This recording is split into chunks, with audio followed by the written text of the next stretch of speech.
Olá, sejam bem-vindos a mais um Saber Direito Debate que começa agora. E no programa de hoje eu converso com o professor de Processo Penal e advogado Tiago Almeida de Oliveira. A gente vai conhecer um pouco da vida do professor, falar sobre o ensino nas universidades do país e também sobre a audiência de custódia. Seja muito bem-vindo, professor. Muito obrigado, Natália. Muito obrigado. Vamos começar um pouquinho sobre a sua vida acadêmica. Formado na Universidade Federal de Juiz de Fora, certo? Sim, lá a gente fez a parte da graduação, a Faculdade de Direito da Universidade Federal de Juiz de Fora, onde a gente teve um acesso a um mundo de informações, porque o direito surpreende, e eu acho que esse contato que a graduação possibilita ao aluno é sempre muito surpreendente. Então, eu acho que este início de jornada, para qualquer estudante, não só para a minha caminhada, é sempre fundamental, e na UFJF a gente pôde ter lá uma abertura de portas das percepções, que foi muito interessante, sim. Professor, são quase 15 anos de atuação na área do direito. Tem um tempinho aí também de magistério. O senhor se considera um advogado que dá aulas ou um professor que advoga? Ô Natália, isso é interessante, Aliás, desses 15 anos, um bom tempo no magistério, foram 11 anos de magistério, são 11 anos completados recentemente. O professor Gustavo Badaró, que eu respeito muito, um professor de processo penal, em várias conferências, ele se apresentou dessa maneira, Eu não sou um advogado que dá aulas, eu sou um professor que advoga. E, de repente, eu me vi muito naquela expressão dele, Eu sou um professor que dá aulas. E claro que dizer isso, Natália, não é querer agir com demérito em relação a nenhuma das duas carreiras, nem o magistério, nem a advocacia, duas carreiras essenciais para o meio jurídico, mas é um perfil mesmo. Acho que quando a gente fala de um professor que dá aulas, me sinto dessa maneira, eu quero dizer, primeiro, que eu não estabeleço uma separação entre essas atividades. Quando eu estou atuando como advogado, tenho as preocupações de um professor, as preocupações de uma operação jurídica condizente com aquilo que se prega e aquilo que se ensina em sala de aula. E também, do lado de cá, a gente pode dialogar muito com o aluno, nos referindo o tempo todo ao que a gente presencia na realidade forense. Então, isso é muito interessante, mas preciso dizer que, de fato, o magistério ele ocupa um capítulo muito especial na minha vida, sem dúvida alguma. Então, na sua opinião, uma é complemento da outra? Sim, existe aí um ciclo muito interessante de retroalimentação. Eu quero dizer, você consegue, ou pelo menos é a percepção individual que eu tenho sobre esse assunto, ter uma advocacia que está o tempo todo ancorada, quer dizer, ancorada numa visão que você constrói sobre o direito, e essa visão lhe é possibilitada pela sua atuação de professor, e creio eu que, então, a sua atuação advocatícia, ela sobe de qualidade, porque você tem uma preocupação em relação a preservar tudo aquilo que você aprende e ensina, e, de outro lado, a sala de aula enriquece. E ela enriquece porque você traz a sua vida e você também até pode dialogar com o aluno em relação àquilo que você vê que talvez não deveria ser feito e às vezes a gente percebe que é realizado, ou seja, acho que os dois perfis ganham.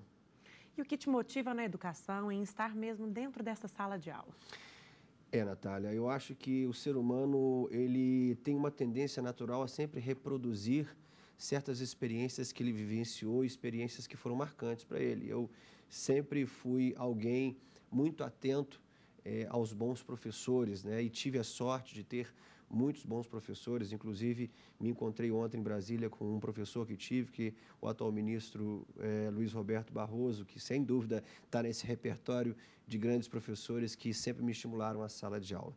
O despertar da sala de aula veio muito cedo, porque eu tive sempre a vontade de interagir, a vontade, inclusive, talvez nem é tanto vontade, Natália, o desafio que é você ter diante de você pessoas que aguardam de você o crescimento, aguardam de você uma possibilidade de galgar momentos mais interessantes na vida dela e você está nesse trajeto. Isso é absolutamente desafiador e eu acho que esse tempero, este sabor, faz com que cada dia que você se dirija à sala de aula, essa seja uma experiência cada vez mais interessante, E quem está lá sabe que, apesar de ser às vezes até fisicamente desgastante, as horas tantas de aula que a gente... E outra coisa, Natália? Comentava agora há pouco com um aluno, aqui mesmo nos estúdios da TV Justiça, a profissão de professor é uma profissão onde só existe cartão de ponto de entrada.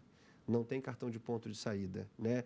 Essa história de, eu trabalho de 8 às 14, 16, 18. Bom, se você quer ser professor, você precisa entender que essa é uma atividade permanente. Você não se desliga do magistério, você está sempre pensando, sempre você assiste uma matéria no telejornal e diz, bom, isso aqui tem desdobramento num determinado caso em sala de aula, sem contar as decisões de tribunais, ou seja, é você bater o cartão de entrada e saber que não há intervalo, é o tempo todo, né, pensando e atuando nesse ofício.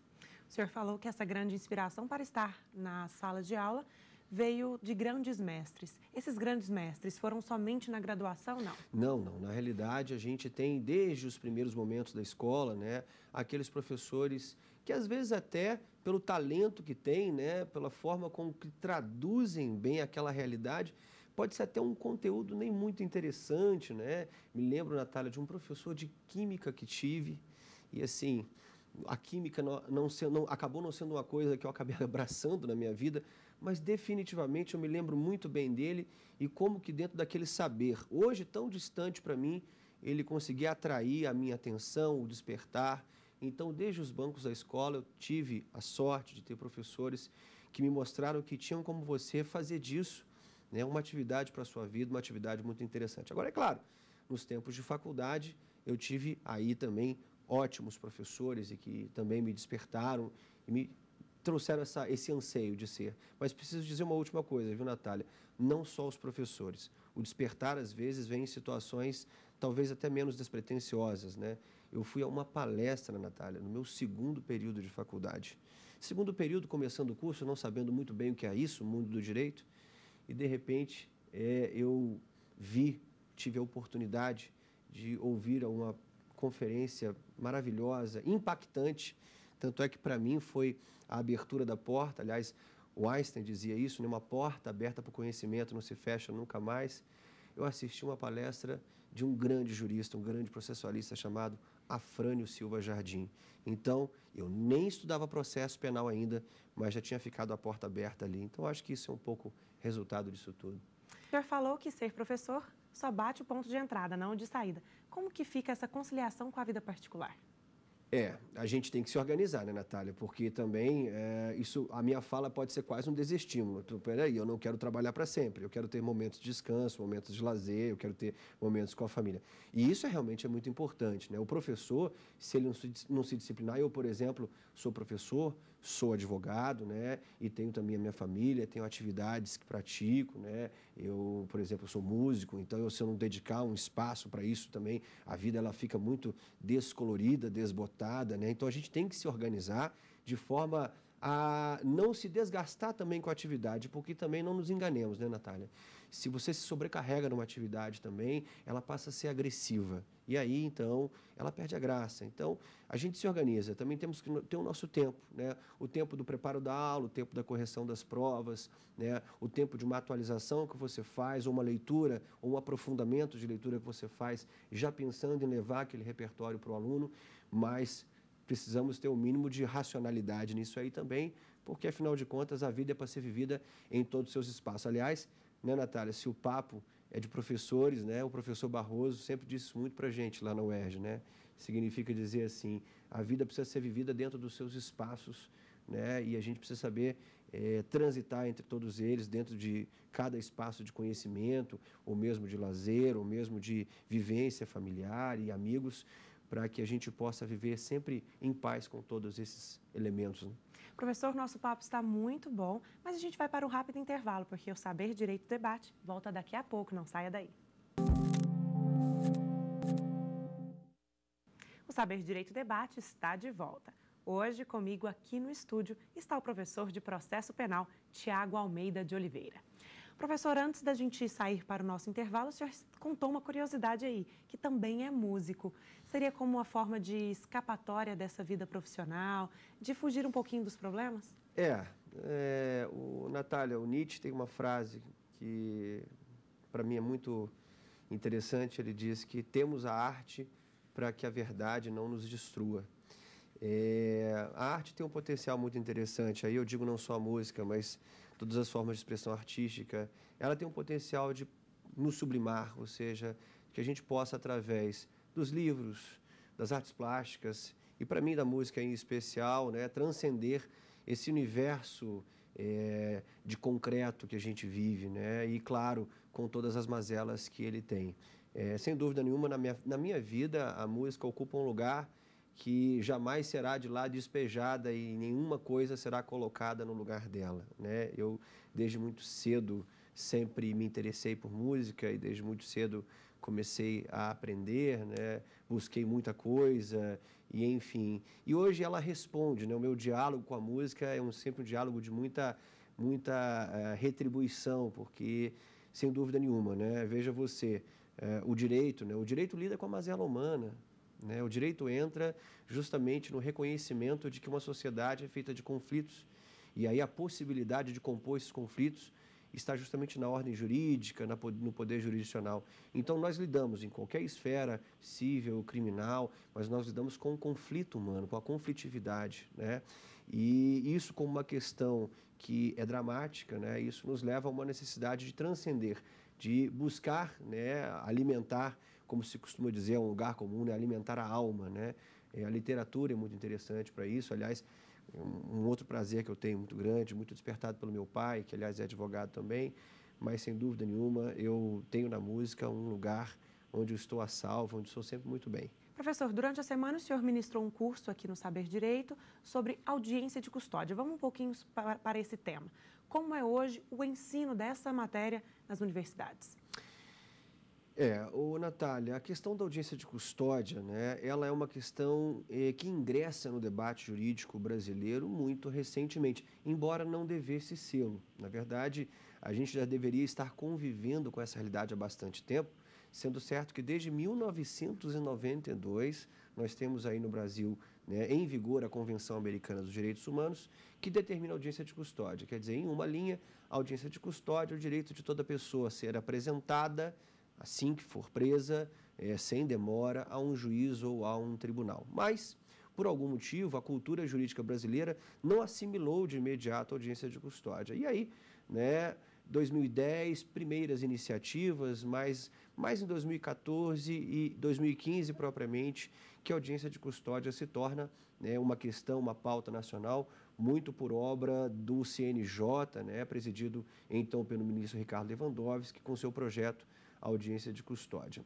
Bom, as faculdades de direito, né, o ensino jurídico, eu diria até num plano prospectivo, Natália, ele precisa se atualizar com a questão da audiência de custódia, né? Até acredito que a essa altura, pelo fato de ser um tema recente, talvez algumas salas de aula, né, ainda não tenham recebido esse assunto, mas eu preciso dizer, Natália, que nós precisamos introduzir esse assunto. E por quê? Bom, porque a audiência de custódia agora é uma realidade, já foi regulamentada pelos estados, já a resolução do CNJ de dezembro do ano passado, que é a resolução 213, enfim, é uma realidade implantada já nas capitais brasileiras e já em muitas cidades do interior do país, e é um elemento importante para que você tenha uma ideia, Natália. Na Convenção Americana, o direito de ser apresentado a um juiz compõe o direito de liberdade, nem é uma garantia processual propriamente, ou seja, muito antes disso, é uma condição para que se reconheça que uma prisão é legítima.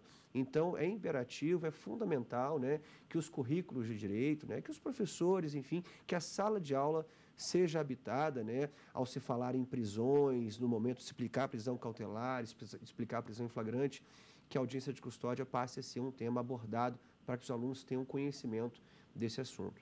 Um tema relativamente novo e eu tenho uma dúvida. Por que o acusado deve se apresentar em menos de 24 horas ao juiz? Em primeiro lugar, Natália, esse espaço de tempo de 24 horas não é um valor assim tão fixo.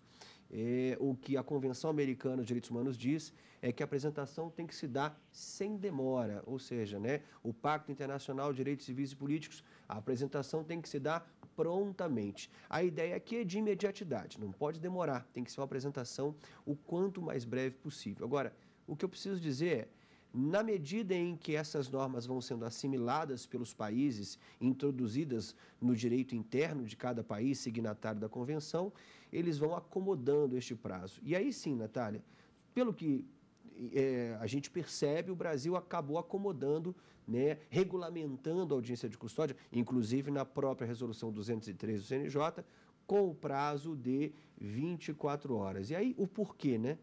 O porquê das 24 horas?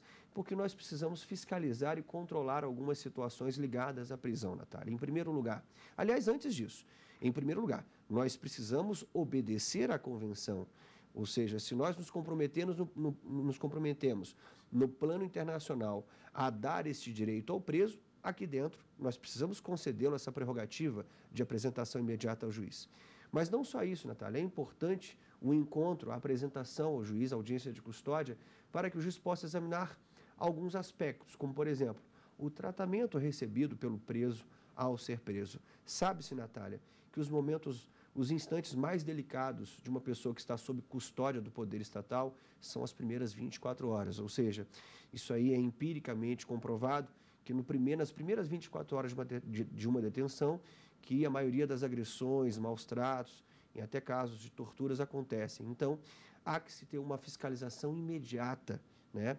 E, em segundo lugar, é importante que o juiz, a partir do momento que tem o contato com o preso, ouça o que o preso tem a dizer. Este é um valor fundamental para um processo penal que se pretenda democrático, a defesa, o contraditório. E, em terceiro lugar, é importante saber o que vamos fazer com este preso a partir de agora, né, Natália? Ele veio preso, mas ele volta preso? Será que é necessário? Ou mesmo, será que a prisão dele se deu de forma legal? Então, por essas questões todas, a audiência de custódia ela é essencial e necessária para o processo penal. Professor, daqui a pouquinho a gente volta com Saber Direito Debate para o senhor dar algumas dicas de livros para os nossos alunos. Vamos para um rápido intervalo e você não saia daí, a gente volta já já. Estamos de volta com Saber Direito Debate. Como eu prometi antes do intervalo, nós vamos falar sobre livros. Professor, o primeiro que o senhor trouxe me falou que é um livro mais fundamental para a matéria. Natália, eu, na verdade, assim, até te digo que foi desafiador ter escolhido livros aqui para a gente conversar, porque se eu gosto muito de música, né, a literatura para mim também sempre foi um grande prazer e selecionar livros não é tarefa fácil, mas eu trouxe aqui alguns livros muito representativos, né, sobretudo dentro do assunto que a gente abordou. Este primeiro livro, né, do Rubens Casara e do Antônio Pedro Melchior, eles são juristas da área do processo penal e chamo a atenção para esse livro, Teoria do Processo Penal Brasileiro, justamente pela abordagem, uma abordagem diferenciada, né? Existe uma expressão que a gente usa muito, que a gente chama de senso comum teórico. Temos um problema, viu, Natália, em termos de livros de direito. Há, infelizmente, uma grande quantidade de livros de direito que ficam reproduzindo conceitos passados sem refletir e vira aquela coisa em que você já não tem mais ali um autor que se preocupa de fato de repensar e de fazer aquele conhecimento evoluir. Não é o caso, né, do Antônio Pedro Melchior e do Rubens Casara, e o que me chama a atenção nesse livro, também muito interessante, é que é um livro muito transversal. Ele vai dialogar, fazer o direito dialogar com outras áreas do saber, com a psicanálise, com a criminologia, e aí o processo penal ganha uma visão muito mais sofisticada. Isso é muito interessante. Outra obra que o senhor trouxe e falou também ser fundamental para o ensino é o Devido Processo Penal. Do professor Nereu Giacomoli, um professor gaúcho. Aqui a gente está em obras que eu reputaria fundamentais, né, para compreensão de fundamentos, daí fundamental. O Devido Processo Penal, esse é um livro que eu destacaria até por dois elementos. Primeiro, também pela abordagem diferenciada que o autor faz sobre as normas, sobre os princípios fundamentais do processo penal. E importante demais dizer, Natália, que, sobretudo para as nossas aulas de audiência de custódia, onde a gente citou muito precedentes da Corte Interamericana dos Direitos Humanos, este é um livro que também atrai por isso. O autor, o professor Nereu, vai trabalhar estes princípios fundamentais do processo penal, sempre atento a precedentes da Corte Interamericana dos Direitos Humanos, então chama a atenção e o aluno tem certeza que vai ganhar muito com a compreensão do processo penal com esse livro. O senhor também trouxe duas obras que considera manuais mesmo do processo penal. Por que essas duas? Bem, são os manuais do professor Gustavo Badaró e o manual do professor Auri Lopes Júnior. Nós temos alguns manuais muito bons aqui no processo penal brasileiro. Eu coloco esses dois porque são professores que têm um respeito acadêmico muito grande, escrevem muito bem, né? Têm uma responsabilidade, um compromisso de abordar a matéria de forma ampla, trazendo, por exemplo, e aí mais uma vez, muitas reflexões, não só sobre o âmbito interno. É o seguinte, Natália, não dá mais para entender o processo penal como um fenômeno que se passa dentro das fronteiras de um país. Nós estamos conectados ao sistema internacional de proteção aos direitos humanos, ao sistema regional de proteção aos direitos humanos. E são dois manuais muito atentos a isso. O professor Aurílio Lopes Júnior, em especial, tem um manual que, sem dúvida, está na vanguarda das obras do processo penal brasileiro. Obras que o senhor trouxe específicas sobre o tema de audiência de custódia. Essas são obras para o aluno se aprofundar na matéria, se houver alguma dúvida. Isso é muito interessante. Tem acontecido o seguinte, tá, Natália? Alunos já nas faculdades de Direito se despertando para o tema da audiência de custódia, muitas vezes querendo fazer a sua monografia, o seu trabalho de conclusão de curso sobre audiência de custódia. E, poxa, mas será que temos livros já sobre audiência de custódia? Bom, já temos muitos artigos e artigos de qualidade publicados em periódicos interessantes sobre audiência de custódia, mas temos muitos livros bons e interessantes também, né? Nós temos o livro do Rafael Mello, um livro excelente, gostei muito da leitura, ele aborda a audiência de custódia, mas mesmo antes de falar dela, faz uma fundamentação das medidas cautelares, trata de assuntos preliminares, por assim dizer. Temos uma obra coletiva, essa que você mostra agora, né, organizada pelo Mauro Fonseca e Pablo Rodrigo, que tem, poxa, autores da maior qualidade, se a gente observar alguns capítulos escritos por Fauzi Hassan, né? Ou seja, nós temos aí, de fato, abordagem tópica de aspectos da audiência de custódia por gente muito capacitada e qualificada. E o terceiro livro específico do Caio Paiva, que, aliás, tive contato recente com o autor, né, e disse que falaria nisso, ele já está lançando a segunda edição, eu trouxe a primeira edição, mas o Caio também tem um livro que é fundamental para a compreensão da audiência no Brasil. Podemos falar que é um tema que ainda está ganhando obras fundamentais para ele. Sim, um tema recente, né, para o qual as pessoas têm voltado as suas atenções muito recentemente, né?